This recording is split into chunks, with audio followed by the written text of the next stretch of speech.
दोस्तों नमस्कार, मैं मनोज कुमार शर्मा एक बार फिर बात करने उस बात की जिस बात का राज रख लिया जाता है। ना कोई मीडिया उसके बारे में चर्चा करता है, ना गरीबों के बारे में और मजदूरों के बारे में खबरें दिखाता है। तड़पते हुए मजदूर, पैदल चलते हुए मजदूर, जिनके बारे में अगर बसें लाई जाती हैं वो वापस लौटा दी जाती हैं। और यूपी में एक बड़ी नई कहानी उभर करके आती है कि यूपी में आज की डेट में जो प्रवासी आए थे उसमें से कम 1000 लोग संक्रमित निकले हैं कोरोना के साथ, जबकि 5000 की टेस्टिंग हो रही है उत्तर प्रदेश के अंदर रोजाना की, जबकि और जगह 1 लाख से ऊपर टेस्टिंग है।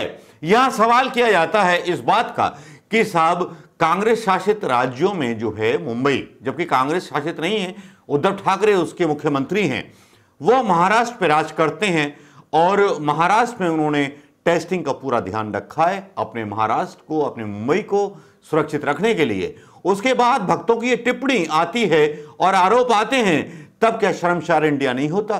तब क्या इनके ऊपर एफआईआर नहीं लगाई जानी चाहिए? क्या कोई पत्रकार इनसे पूछने का साहस नहीं कर सकता इस बारे में? क्या रवीश कुमार इस बारे में नहीं पूछने का साहस कर सकते?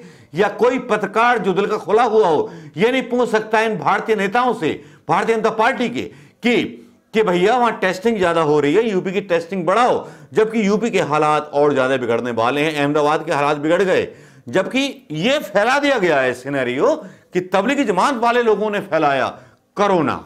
ये तबलीगी जमात वाले लोग कौन हैं? जो चल रहे हैं मजदूर वो भी तबलीगी जमात वाले हैं क्या? वो जो इन्फेक्शन लेके जा रहे हैं, क्या तबलीगी जमात के लोग उनसे नमाज पढ़वा रहे थे या तबलीगी जमात के लोग उनके बीच मिले?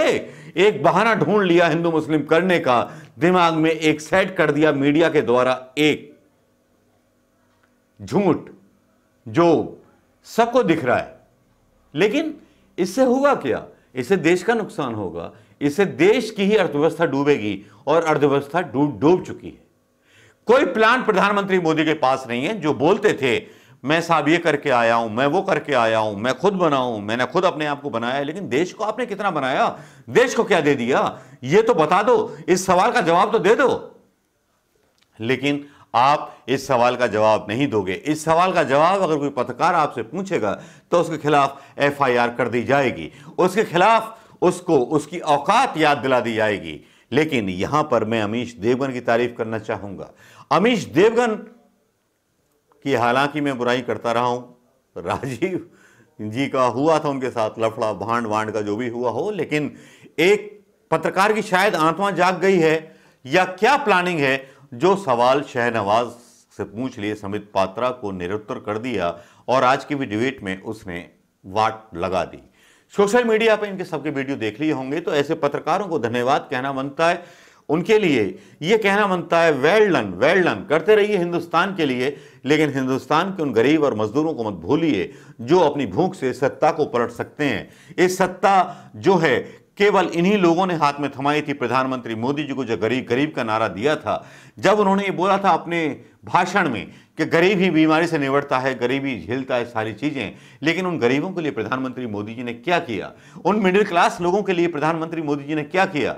उनकी तो आत्माएं, उनकी सैलरीज भी काट ली। क्या उनको कोई सहायता दी? उन बीमार मजदूरों को क्या एक टेस्ट कराने का फायदा उठा पाए? या ऐसी वेंटिलेटर कंपनियों को ऑर्डर इन्होंने दे दिए जो गुजरात में नकली कंपनियां, जो आरोप लग रहे हैं मीडिया के द्वारा कि जो गुजरात के मुख्यमंत्री थे रूपानी, उनके दोस्त की फैक्ट्री से आए हुए वेंटिलेटर की वजह से 300 लोग मर गए।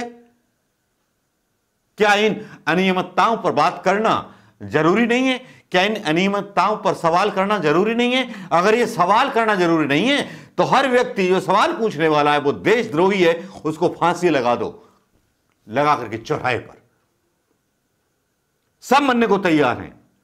आपके डर से नहीं, आपके सत्ता के अहंकार से नहीं डरते, आपकी किसी बात से नहीं डरते। आपकी उस तानाशाही का हम विरोध करते रहेंगे जो तानाशाही आपने आजकल इस पूरे देश पर लगा दी है।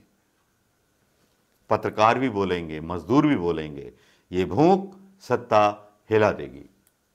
नमस्कार दोस्तों, जय हिंद।